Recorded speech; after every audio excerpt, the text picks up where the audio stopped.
আয়না দেখতে আমরা কে না ভালোবাসি, নিশ্চয়ই সবাই ভালোবাসি, কারণ আয়নাতে আমাদের নিজেদের রূপটা দেখা যায়। তাই আয়না দেখতে আমরা সবাই ভালোবাসি। সাজগোজ করেছি, চট করে আয়নাটা দেখে নিলাম, ঠিকঠাক করে নিলাম। কিন্তু তোমরা কখনো কি ভেবে দেখেছো, আয়নাতে শুধুমাত্র আমাদের রূপটাই তো দেখা যায়, কিন্তু গুণটা কি দেখা যায়? গুণটা তো দেখা যায় না। গুণের কি আদেও কোনো আয়না আছে? হ্যাঁ, অবশ্যই আছে। সেই নিয়ে আজ তোমাদের সাথে আমি কথা বলবো।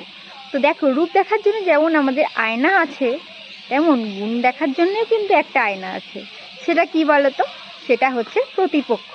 যে তোমাকে হিংসে করে, যে তোমাকে সহ্য করতে পারে না, সেই হচ্ছে তোমার গুণের আয়না।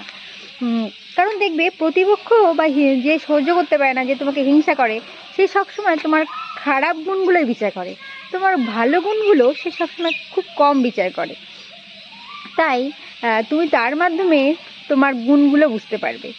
তোমার প্রতিপক্ষকে তুমি সবসময় ফলো করো, কারণ তার মাধ্যমে সে যে মানে তোমার ব্যাপারে যে বিচারগুলো করবে, সেগুলো বেশি খারাপ গুণগুলোই বিচার করবে। সেই গুণগুলোর থেকে তুমি তোমার গুণের শুদ্ধিকরণ করে নিতে পারবে, তোমার ভুলগুলোকে তুমি ঠিক করে নিতে পারবে। এই জন্য তুমি সেই প্রতিপক্ষকে কখনো হিংসা করো না, বা তাদের মতো সহ্য করতে না পারা বা তাকে হিংসা করা, তার মতোই একজন প্রতিপক্ষ সেরকম কিছু হলো না। তাকে তোমার মাধ্যম হিসেবে ব্যবহার করো, তোমার ভালো দিক হিসেবে ব্যবহার করো, যার মাধ্যমে তুমি তোমার খারাপগুলোকে ভালো করে নিতে পারবে, সেরকম হিসেবে ব্যবহার করো, ভালো হিসেবে ব্যবহার করো।